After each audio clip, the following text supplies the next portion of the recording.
Hello दोस्तों, hello विद्यार्थियों। Sunrise public school तेरछू की ऑनलाइन क्लास में आपका हार्दिक स्वागत, अभिनंदन, इस्तकबाल और सभी को प्यार भरा नमस्कार। आज हम कक्षा 6 का हिंदी व्याकरण का एक अध्याय वर्ण विचार यानी ऑर्थोग्राफी के बारे में अध्ययन करेंगे। तो सबसे पहले वर्ण होता क्या है? वर्ण वह छोटी सी छोटी ध्वनि होती है जिसके टुकड़े नहीं किए जा सकते, यानी वर्ण वह छोटी सी छोटी ध्वनि होती है जिसके टुकड़े नहीं किए जा सकते। हिंदी में जो वर्णों की संख्या है वो 44 होती है, जिस प्रकार अंग्रेजी में वर्णों की संख्या होती है वो 26 होती है। अब वर्णमाला किसे कहते हैं? क्रम में लगे हुए वर्णों का जो समूह होता है, जो वर्णों का समूह, ग्रुप ऑफ वर्ण, ग्रुप ऑफ ऑर्थो, इसको हम कहते हैं वर्णमाला। यानी वर्णों का समूह क्या कहलाता है? वर्णमाला। और हिंदी वर्णमाला में 44 वर्ण होते हैं। कितने वर्ण होते हैं? 44।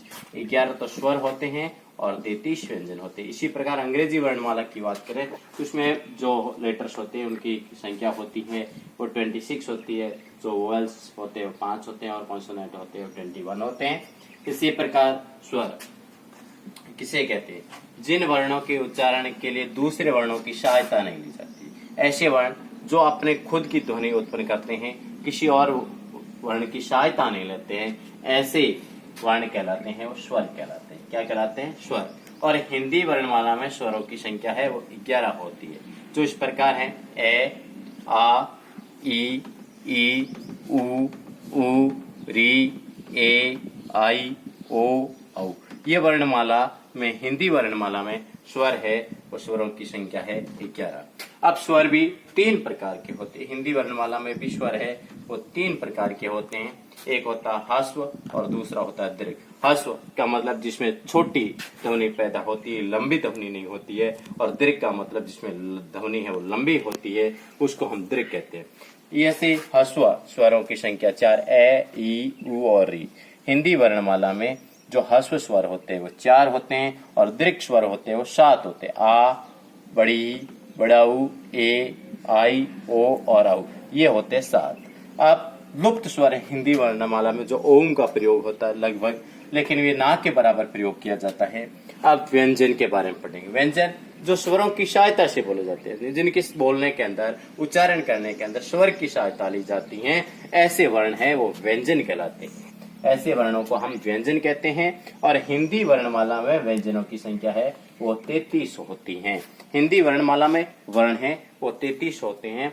उच्चारण की दृष्टि से वर्ण भी है वो 3 प्रकार के होते हैं। एक तो होता है स्पर्श व्यंजन, यानी जिनको बोलने के लिए जो जीवा है वो तालु को स्पर्श करती है, या मुंह को स्पर्श करती है, या दांतों को स्पर्श करती है, यानी स्पर्श व्यंजन होते हैं। वो कै से लेकर मैं तक, यानी कै से लेकर मैं तक जो 25 होते हैं, ये है स्पर्श व्यंजन। पूछा जा सकता है हिंदी में स्पर्श व्यंजनों की संख्या कितनी है? तो हिंदी में स्पर्श व्यंजनों की संख्या है 25 से। इसके बाद में आते हैं अंतस्थ, य, र, ल, व।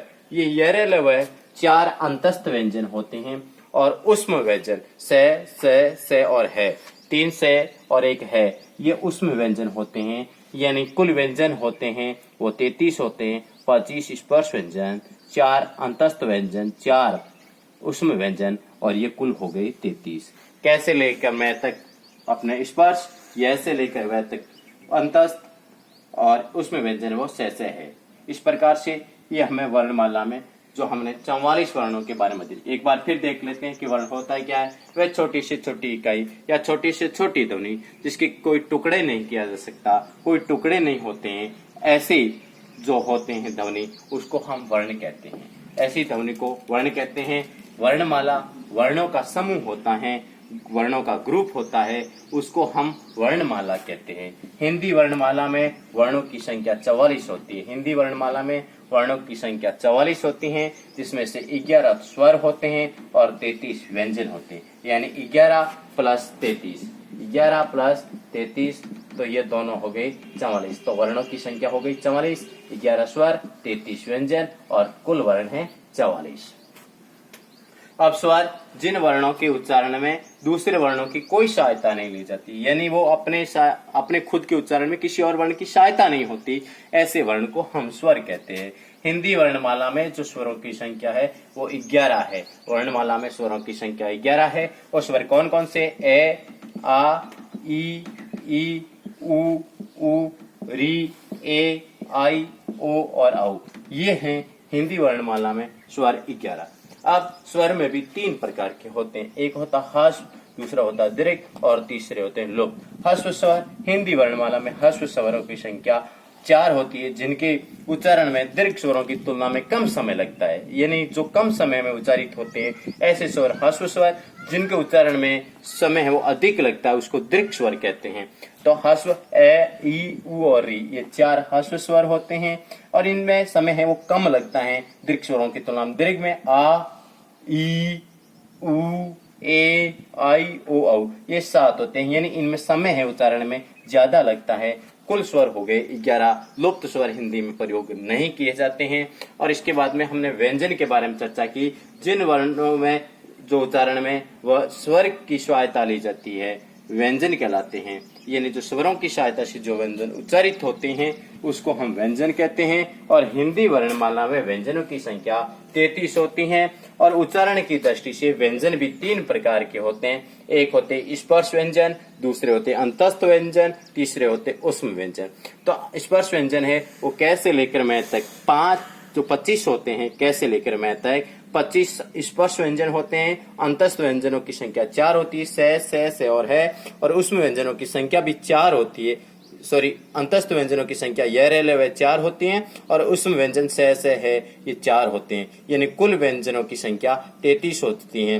25 स्पर्श व्यंजन, 4 अंतस्थ व्यंजन य और ऊष्म व्यंजन 4 से है और कुल व्यंजनों की संख्या 33 होती है। वर्णों की संख्या 44 होती है, 11 स्वर और 33 वर्ण। तो ये वीडियो हमारा अच्छा लगा होगा। आप वीडियो को ज्यादा से ज्यादा बार देखें ताकि आपको ये बात समझ में आ सके और आगे आप पढ़ाई जारी रखें। और हमेशा वीडियो को देखकर अच्छे ढंग से पढ़ाई करें और समय का सदुपयोग करें। Thank you so much.